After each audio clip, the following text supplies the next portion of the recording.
Ladies and gentlemen, this is Joe's Gunplug Garage coming at you with a different type of review that we're used to seeing on this channel. This is going to be a more off-the-cuff type of review with a little bit of more me in the camera. So if you like this type of review, let me know in the comments below. So we're going to talk about this kit and all of its features, everything it includes. We're going to talk about how much I liked it, how much I enjoyed the build experience, and we'll go from there. As always, Gundam kits and their designs are going to be based off your subjective tastes. So this design could be perfect for you.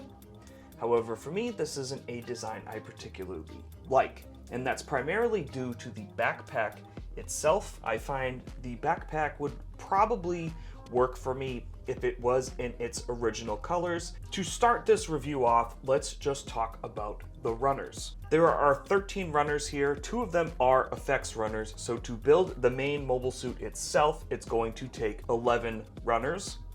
And they are in 5 different colors, with 2 runners being multicolored runners. So you do have a fair bit of color separation on this kit, which is fantastic. There's not much use here for paint on this kit. Just a quick spread of the runners here.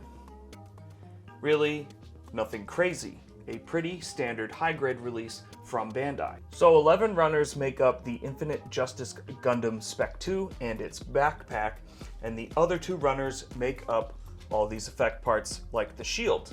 This kit does pull off the look of the Infinite Justice Gundam very well. However, Bandai didn't plan for this kit super well. As you'll notice here, the legs have to come back quite a bit for this to stand with the backpack in its open configuration.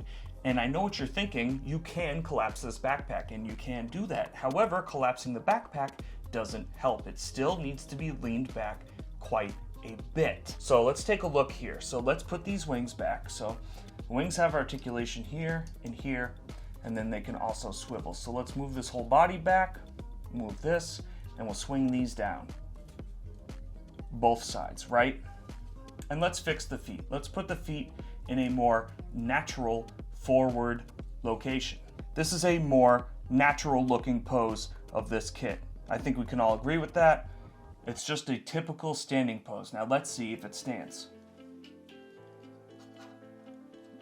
No, it immediately wants to fall over.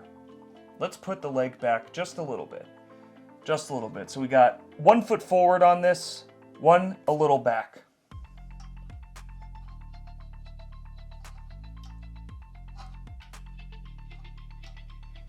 And it wants to fall back every single time. So that is a glaring problem with this kit, is that you can't get this to stand on its own unless you do a very goofy looking lean back. Now, this is a systemic problem with SEED designs and SEED mobile suits, and there's nothing Bandai can really do about it. That's just how the design is for the mobile suit. However, the one thing Bandai can do, and we saw them do this with the high-grade Calibarn, is they can throw in a stand.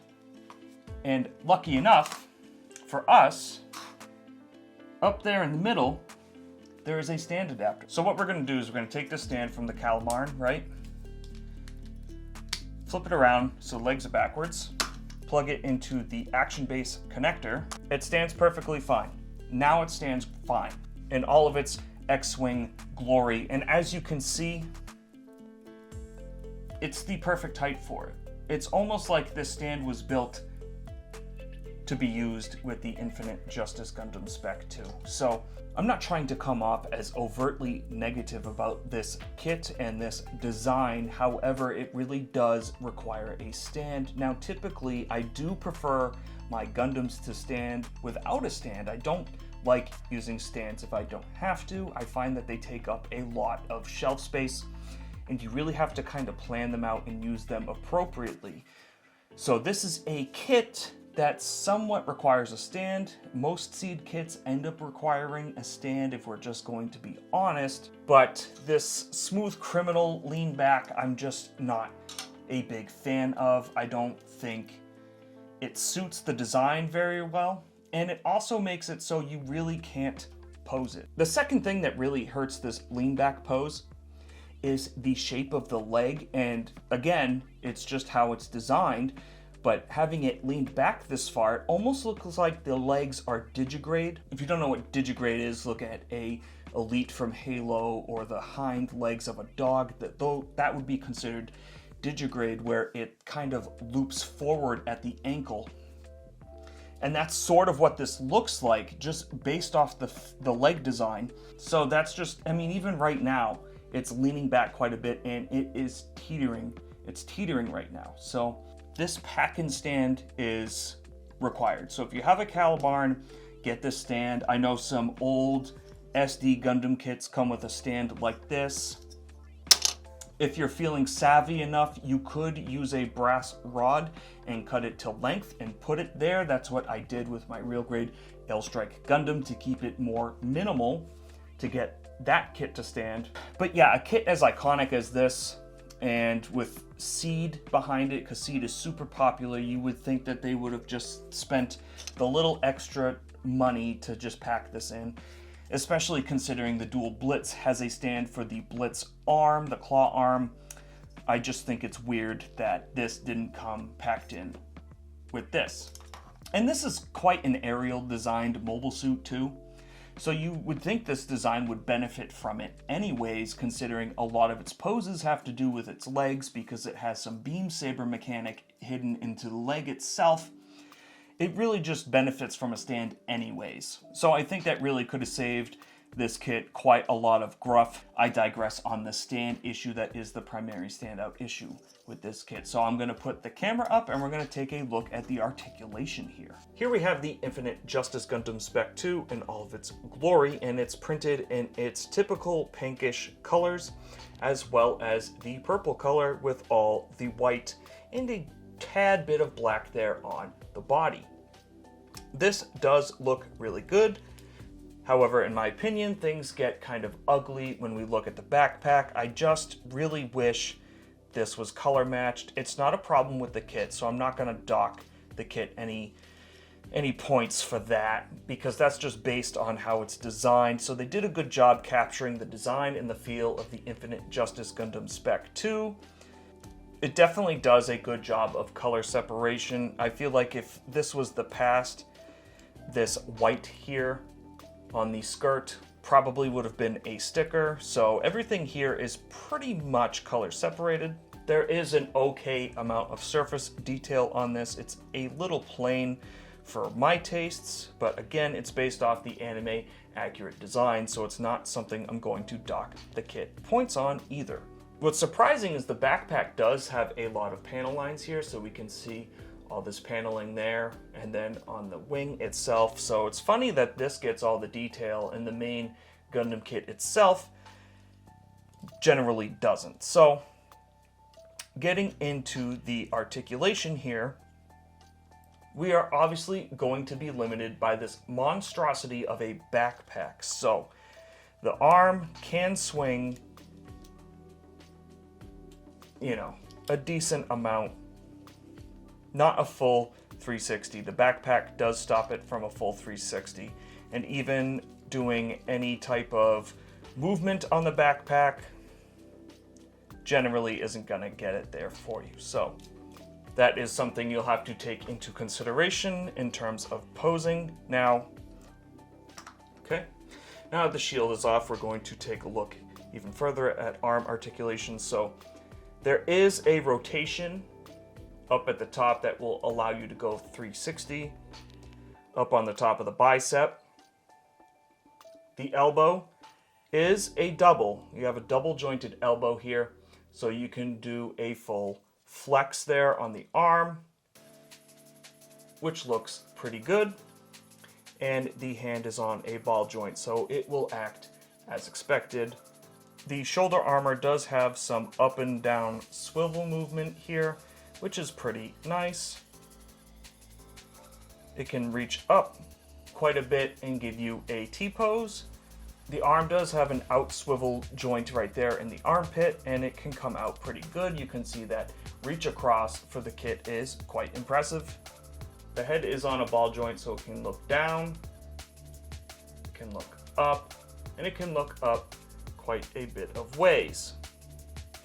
It's on this swivel front and back motion, so you can get a headbang pose out of that. Now the Mohawk is on a swivel itself. Why, I am not sure. I don't know if that has something to do with the high-grade Zagok that's coming out, but it's there and you can do that if you want to.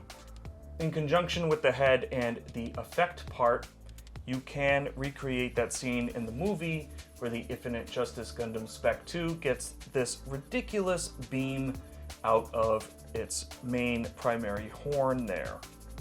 Finishing off the head articulation, the head can do a full 360. It doesn't like doing a full 360 because up in that neck connection there, it does have some armor that gets in the way, so it doesn't like doing it. However, it can do it. Next, we're going to take a look at the waist. We're going to do that without the backpack on it just to check its ab crunch, which it does have a pretty decent ab crunch there. That's pretty good. That's really not bad at all. So it's hard to do that with the backpack on it, and it can do a decent lean back as well. So, but the backpack does make these poses a little more difficult to pull off, just because the backpack likes to be the center of mass on this kit. So as you try to pose it, you end up posing the backpack a little more. So yeah, okay, there we go.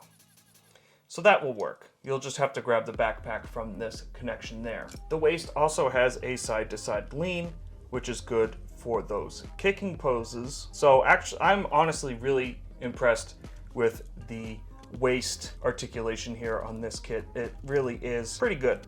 And that looks pretty cool with the ab crunch with the backpack on it. Looks like he's slowing down. But yeah, so you can pull off some decent poses here, and that definitely helps a lot. So if you're trying to pull off a pose like this, that's where you'll want to put the stand into the back of the connector there on the jetpack rather than on the bottom. So now going to the waist, we do have the ability to go full 360, and nothing really gets in our way there, which is nice. The skirt armor can flap upwards quite a bit, and the side skirt can come out a little bit. That's more like a 35-degree angle. The waist also has articulation here for the side skirt to slide backwards, giving you that perfect kicking type of pose, which is what this kit would be good for, and a perfect 90-degree split. If that skirt didn't have that move backward type of articulation, those side skirts would have to move either forward or backwards to allow you to pull off a pose like that. So unlike the Mighty Strike Freedom Gundam where the leg came down, this leg kind of goes up. So if you look up here, we can see how that joint hinges out ever so slightly. And it's hard to pull that off without like pulling the leg out. So it will be useful in certain poses, especially kicking poses, which this kit has a beam saber connection that goes from here to here, so it's good for kicking poses, something similar to that, like he's going for a kick there. So that's what that's there for, and that looks good. And we have a full 360-degree rotation there on the upper thigh, which is nice. Sometimes it likes to get hooked on that upper piece of armor up there, but you can work around it. Now, what I thought was interesting here is that the leg does have motion here in the knee. This goes left to right. It looks like a loose joint, but I promise you it's not. Definitely very interesting. You can make him have this sort of bow-legged type of pose there, if you will. It's definitely interesting. I don't think we've seen that on a kit, and if we have, it's very few and far between. Now at the kick, we have a 90-degree kick there, and on the back, a 35-degree straight kick. So nothing crazy in the back. The back's very limited. I wish this was on a hinge joint that would come outwards just to afford us some extra kick backwards. Don't necessarily need it, but it would have been nice. Now the leg is double jointed, so we have this nice compression on the leg there. Can take a pretty decent kneeling pose. There is slight articulation. It's on a ball joint, but there is articulation on the ankle itself. It swings up and down, and a little bit of left and right. And the foot does have a tippy toe pose like that, so you can get a decent straight-legged pose. And the foot also goes left to right quite a bit. I mean, that's a pretty good lean there. Does it lean forward? Not really. Not a lot of lean forward or lean backwards. The kit does definitely have some decent articulation here, especially on the body, which is such a shame that we need a stand to really use any of it. Now the backpack does have articulation. The wings can move up and down, like so. The tops can go quite a bit higher. The thrusters can also spin. It's stopped by the body, but if the body wasn't there, that could do a full 360. And this cannon also has articulation. To see the rest of the articulation, we'll have to remove it from the main mobile suit itself. Taking that off, it can separate and turn into its own striker pack type of system here. Nothing too crazy. It's pretty decently detailed here on this. So all around decent articulation on the whole kit. So this kit was panel lined with Tamiya Pore Tight panel liner. I panel lined on the runner and then cleaned up with lighter fluid, and this was super easy and actually kind of a joy to panel line. Filling in these detail lines here, especially with the pore type, was super easy. I didn't have any issues. Now, a lot of high grades do suffer from bad seam lines, and there are a few here, and I'll point them out to you. Worst one is up here on the head, similar to the Mighty Strike Freedom Gundam. Right up there, you can see that heading into the Mohawk. However, the rest of the seam lines on this kit are hidden in spots that you can panel line them and mask it and make it look pretty good. So up here, we can see that connection point there. You could easily panel line that and make that into a panel line rather than a seam line. Same with back here on the back of the calf, that is a seam line, but if you panel line that with a pen, that would end up looking fine. Most of the seam lines on this kit are pretty natural looking once panel lined. I mean, even the beam rifle looks pretty good, and that's a typical sandwich joint with two pieces just put together side by side. For color correction, we have these stickers here. So the two pink ones are supposed to go on the gun up there. So if you do use the stickers on this kit, it's going to fill in that panel line. So that's something you're going to want to paint, or just leave it gray as I did. I think it looks fine, left gray. If I was doing a competition type use, I would paint it, but I think this looks fine as it is. Now this kit was cut out with the 2-cut method with the Tamiya straight blade nipper to cut the parts out, and then the God Hand nippers for the second cut. And the nub marks on this kit are kind of tough, so you'll want to make sure you get an eraser or a sander type. This isn't a kit that you just want to only use the 2-cut method. There are some pretty noticeable nub marks in some big areas. The front of the skirt right there, you can see that nub mark there. And then the top of the shoulder armor, you can see that right there. And of course it's on both sides, so it sticks out even worse. Down here on the leg, you can see that sticks out like a sore thumb because it's on a dark color. And that's when nubs always look the worst, is when it's against a dark color. And that's basically the worst of it in terms of nub marks. Everything else is relatively okay, so just make sure you take your time and use your eraser and your sanders on this, because otherwise you are going to have some pretty ugly nub marks on this that are basically out in the open, especially like the top of the shoulders right here, and then on the black ankle armor, it really just sticks out pretty bad.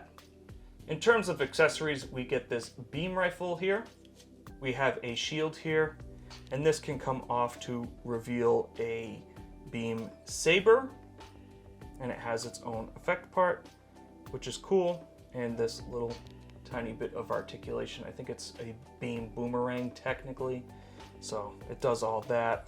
You can use it as a bayonet if you really wanted to. Now taking this piece off, and then using something small, we can get the claw out.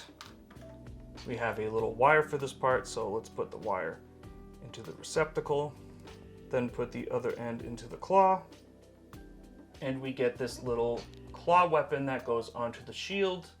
I think this is a little over the top. This isn't my favorite part of this, but it exists. You can definitely use this if you wanted to. The wire is a little floppy. In fact, most of Bandai's high-grade wires lately have been a little floppy.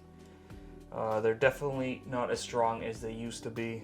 So you could probably swap this out for some higher gauge wire if this was something that you really wanted to do some decent poses with.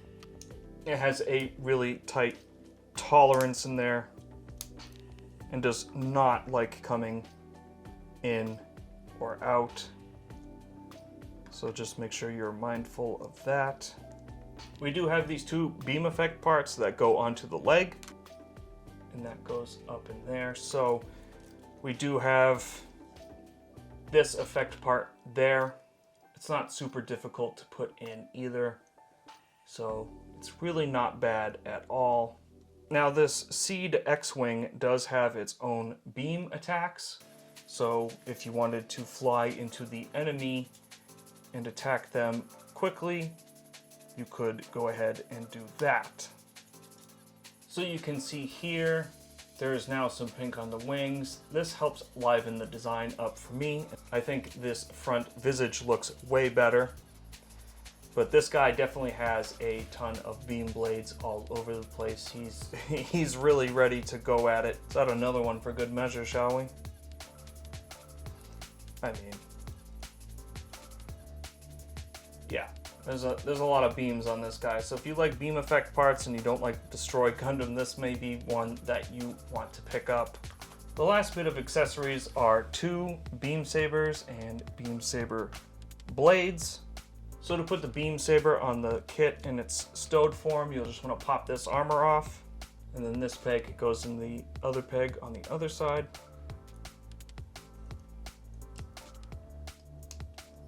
And there you have it. Now on the shield, we can pull this out, slide it onto the Bloom beam shield, and slide it back on. So now we have a double shield here, which is helpful for blocking more than just physical attacks. It will block beam attacks and things such as that. And then finally, one open hand, and that does it for the accessories. All in all, it's a relatively decent high-grade model kit, and it pulls off the design of the Infinite Justice Gundam Spec II perfectly. This kit is feature-rich with all of its beam effect parts, its large amount of articulation, and its very good color separation, as well as the details on the backpack here and its anime accuracy on the main body of the mobile suit itself. It does a great job. It really just pulls off the design really well. The articulation here is really top-notch. The articulation on the skirt and the knee joint itself was unexpected and a very welcome surprise, as it allows us to pull off these more complex combat type poses, especially with this knee and foot beam saber. Really the biggest detractors on this kit is the fact that the nub marks are pretty blatant and out in the open, so you're going to have to spend some extra time sanding these nub marks down to make this look really, really good out of the box, unless you are painting it. It also continues the SEED Freedom trend of having a terrible seam line directly in the center of the head. I don't know why they're doing that, and maybe I'm just spoiled because we have the Witch from Mercury line from last year, where all the head pieces were sandwich pieces together, and then the mohawk would cover the seam line itself. So I'm not sure why they did this. I don't know if it's something they needed to do for the mold to maintain all of the details on the head, or just the way the parts were laid out. I just kind of wish it was a sandwich joint rather than the front and back type of joint there. The big backpack on the back, while not necessarily my cup of tea, I do think this would look better if it was color matched or in that type of purplish color like the original Infinite Justice Gundam. The backpack really is the linchpin here, as it really just is too heavy for the mobile suit to stand. It can stand and it leans forward doing it, so it looks incredibly goofy and just doesn't look right. And with the shape of the leg, it just doesn't look good. It does not look good standing by itself. It really does need a stand. So that's unfortunately a big problem, and I don't mean to harp on it. It's just because you're going to spend money on this kit already, you're going to have to spend more money again for a stand to really fully utilize everything that's on this kit. All the articulation, you need a stand for it. And that's just the bottom line. Only you can decide if this is a kit and a design that you want to spend money on. So I hope this review has been helpful to you so you can make an informed decision about whether or not you like this enough to purchase it. We've gone over all the bad, all the good, and all the ugly. That's going to do it for me in this review of the Infinite Justice Gundam Spec II. As always, thank you all so much for your support on this channel. Your likes, your comments, and subscriptions really help keep me going with this channel. It's really awesome to watch this channel grow as much as it has, and I'm just blown away by the support. Let me know in the comments below if you liked this review and if this was something that you would want to see more of. It's a little easier to put out content similar to this. The big releases will always be scripted, like the RG 2.0. That was a big release this year, so of course that had to be scripted. But this was kind of fun to just take a step back, take a look, and just go off the cuff and see what I could come up with. So I hope you enjoyed this review. I hope to see you in the next video. And as always, be safe, have fun, and happy building.